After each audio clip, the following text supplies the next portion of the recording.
Welcome back to my YouTube channel. This is Dylan EDU. My name is Dylan, and I'm a Catholic. What is that though? What do I believe? Well, I believe in the Eucharist, the Marian dogmas, and central to this video, that Pope Francis is the Pope and the successor of Peter, among other things. Pope Francis was elected Pope on March 13th, 2013, and has been a fairly divisive figure among Catholics.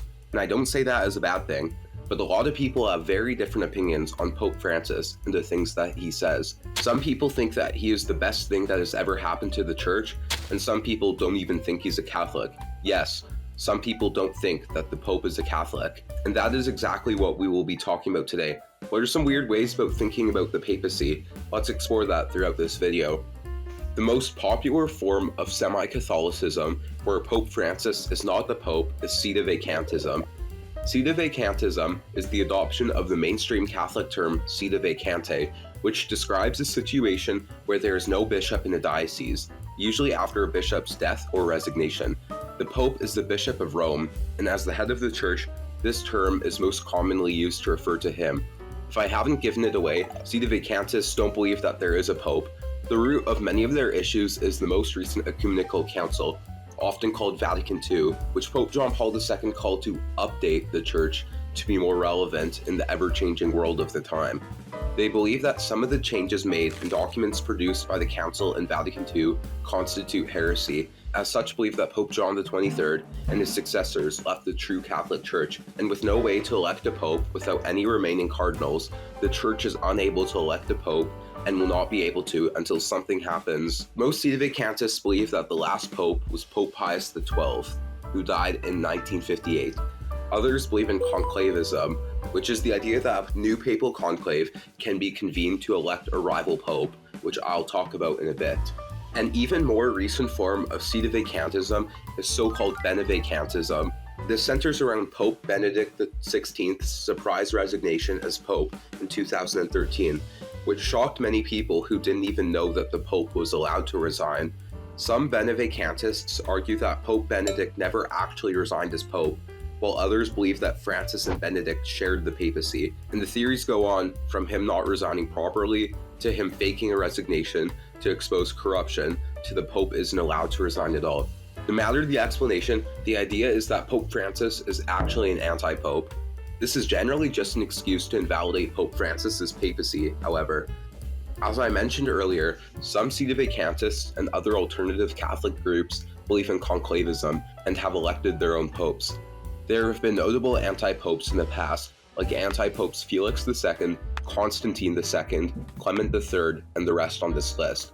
But there are also modern anti-popes that lead congregations today.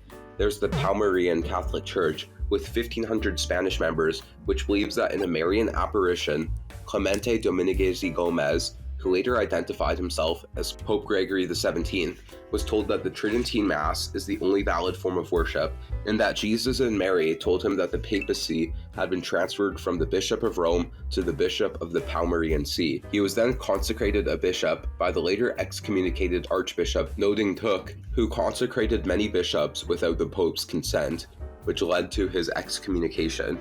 After losing his eyes in a car accident, he claimed to see even more visions of Jesus, St. Peter, and St. Paul, and in 1978 proclaimed himself Pope Gregory XVII upon the death of Pope Paul VI. During his reign, he canonized Francisco Franco and Christopher Columbus as saints and declared Pope John Paul II, who was the actual pope of the time, excommunicated. After he died in 2005, he was succeeded by Manuel Carrel, who declared himself Pope Peter II, breaking an unwritten rule for actual popes who were unofficially not allowed to name themselves Pope Peter. After he died, he was succeeded by Pope Gregory XVIII, who was a very progressive pope in the Palmarian Catholic Church. He made the gigantic decision to allow Palmarians to go to cinemas and smoke, and most extreme, allow them to talk to non-Palmarians. He eventually left the Palmarian Church and became a regular Catholic again, reconciling with the Pope and acknowledging Pope Francis as Pope. He was succeeded by their current Pope, Pope Peter III, who declared his predecessor an apostate after he said that the Church was a hoax from the beginning. Not all conclavists are this organized, though. Take David Bauden.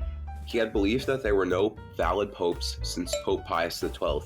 but he went a step further than standard Sedevacantists.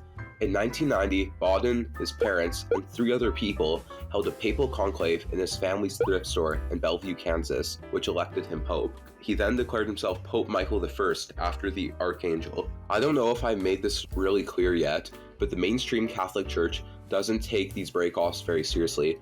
Someone I've heard said that they are Protestants with extra steps, since they protest the modern Catholic Church but still believe in its main teachings, minus the papacy. But what do you think about Sedevacantism and Conclavist theology? Let me know in the comments below, and I hope you enjoyed this video. If you did enjoy, please consider leaving a like and subscribing, as that helps me out a lot. But apart from that, have a good rest of your day, and see you next Monday.